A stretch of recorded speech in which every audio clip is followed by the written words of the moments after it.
अस्सलाम वालेकुम, मैं हूं शाहरुख सुहेल ओवरसीज़ वॉइस से।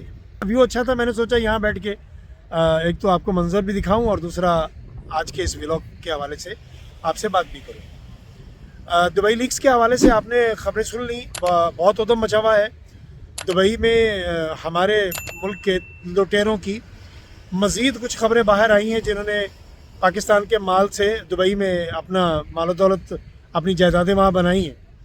मेरे लिए तो खैर इसमें अचंभे की बात नहीं है, क्योंकि बहुत पहले से मेरे पास तो खबरें थीं। लोग जब कभी हम दुबई जाते थे तो बताते थे कि ये फ़लाँ की बिल्डिंग है, ये फ़लाँ की बिल्डिंग है, ये हजवेरी बिल्डिंग है, ये इसहाक डार की है, ये उसके बेटों की है, ये इसहाक डार के बेटों का ये गाड़ियों का बिज़नेस है। तो उसमें कोई हैरत वाली बात तो होती नहीं थी, सच्ची जो बात है।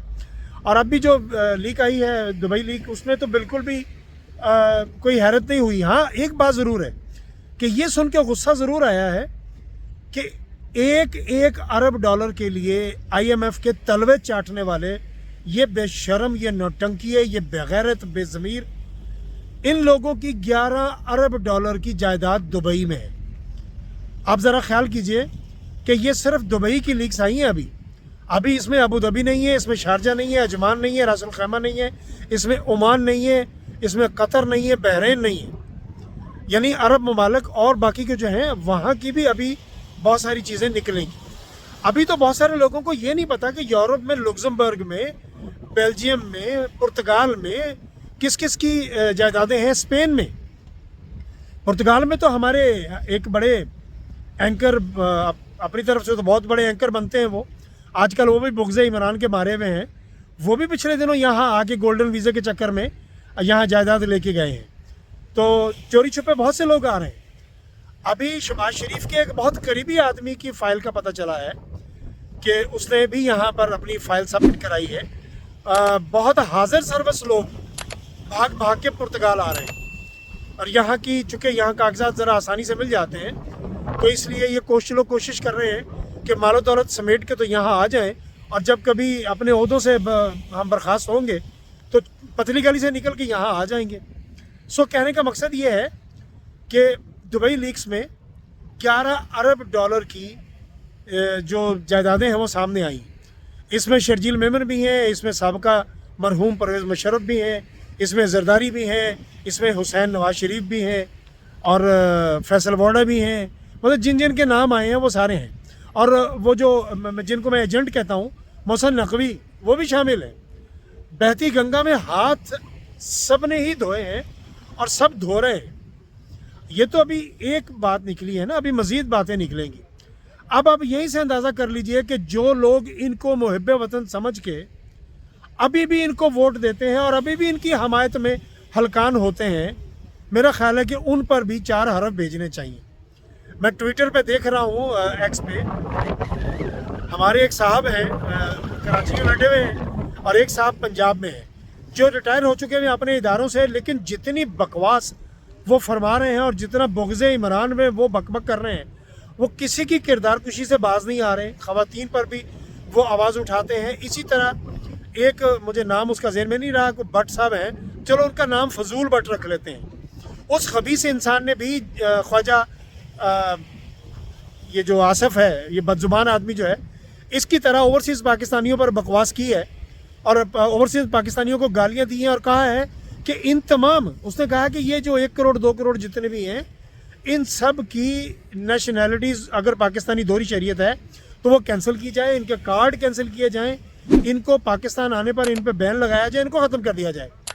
अबे खबीस इंसान, मैं और तुम्हें क्या नाम दूँ? तुम यकीनन किसी के, तुम नासूर लीग के किसी आदमी के भड़वे होगे तुम, और इस भड़वे को सिर्फ ये पता होना चाहिए कि 22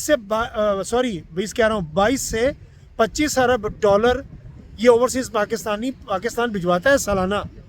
मैंने पहले भी कहा था कि खबीस लोगों, जिस दिन ओवरसीज़ पाकिस्तानियों के मतलब ये बकवास करना छोड़ दोगे, ये पैसे बढ़ जाएंगे।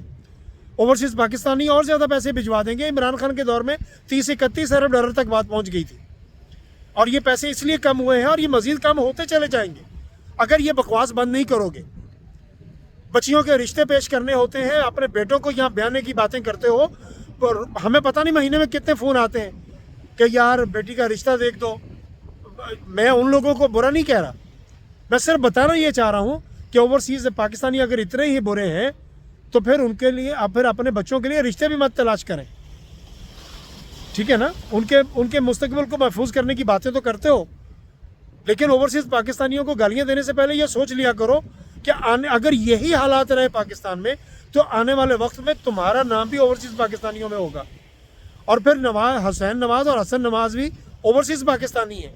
اگر گالی دینی ہے، اور جتنی گالیاں اس فضول آدمی وہ فضول بٹ نے دی ہیں، اگر وہ فضول بٹ محسوس کرے تو یہ ساری گالیاں اس نے نواز شریف کے بیٹوں کو دی ہیں، ٹھیک ہے نا. 11 ارب ڈالر کی جائیدادیں، چھوڑے اس بکواس کو، 11 ارب ڈالر کی جائیدادیں نکلی ہیں دبئی میں پاکستانیوں کی خیر سے. اور اس کے علاوہ باقی جو ہیں عرب ممالک، ان میں کتنی ہیں وہ بھی کسی وقت وہ بھی پتہ لگ جائے گا کہ وہاں کتنی جائیدادیں ہیں. لیکن ایک ارب ڈالر کے لیے بڑھ کے مارنے والے کہ ہم 100 ارب ڈالر لے آئیں گے، 25 ارب ڈالر سعودیہ دے دے گا، 25 ارب ڈالر دبئی دے دے گا، 25 ارب ڈالر، تھوکتا کوئی نہیں ہے. حکومت پاکستان کی طرف تھوکنا پسند نہیں کرتے سرمایہ کار. آپ کہہ رہے ہیں کہ 100 ارب ڈالر لے آئیں گے، کہاں سے لے آئیں گے 100 ارب ڈالر؟ سوال ہی پیدا نہیں ہوتا. 1 ارب ڈالر لا کے تو دکھاؤ. تم 100 کی بات کر رہے ہو، 1 ارب ڈالر نہیں آ رہا. اپنا 11 ارب ڈالر جو لے کے لوٹ کے گئے ہو دبئی میں، وہی واپس لے آؤ، پاکستان کھڑا ہو جائے گا. حسین نواز UK کے اپنے سارے اثاثے بیچ کے 25-30 ارب ڈالر جو ان کے پاس ہے، اگر وہ پاکستان لے آئیں، مبینہ طور پر اتنی ہی رقم سننے میں آئی ہے، بلکہ اس سے زیادہ ہے، میں بہت کم بتا رہا ہوں آپ کو. 25-30 ارب ڈالر بھی واپس لے آئیں اور یار پاکستان کہیں کا کہیں پہنچ جائے گا. لیکن ان بے شرموں کے جو حمایتی ہیں، جو ان کے سپورٹر ہیں، جو ان کے ووٹر ہیں، 4 حرف میری جانب سے اور میرے تمام دوستوں کی جانب سے ان کو پہنچا دیجئے. بس میرا خیال ہے کہ آج کا یہ ولاگ عرب لیگز کے لیے ہی کافی تھا. باقی باتیں کرنے والی باتیں تو بہت سی تھیں. چلتے چلتے ایک بات اور کر لیتے ہیں. جناح ہسپتال کے پروفیسر نے اپنی تقریر کا آغاز ایاک نعبد و ایاک نستعین سے کیا، اور کافروں نے اس کا تبادلہ DG خان میں کر دیا. یہ یقیناً کافر لوگ ہیں جنہیں آیت برداشت نہیں ہوئی. یہ وزیر اعلیٰ پنجاب، یہ 2 نمبر، یہ جعلی، یہ نوٹنکی عورت نے اٹھا کے اس شخص کو DG خان میں پٹک دیا. یہ انتقام سے بری ہوئی اور بغض عمران کی ماری ہوئی عورت ہے. ایسی عورتوں کو جب آپ اپنا حکمران بناؤ گے تو خدا کی طرف سے بھی لعنتیں ہی وصول ہوں گی، اور خدا کی طرف سے برکت کبھی بھی نہیں پڑے گی. ابھی بھی وقت ہے، پنجاب کو واپس آنا چاہیے اور اپنا حق لینے کے لیے آپ کو باہر نکلنا پڑے گا. اس کے علاوہ نہیں ملے گا، کچھ نہیں ملے گا. اس پاکستان کی بقا صرف ایک بندے کے ساتھ ہے، اس کا نام عمران خان ہے.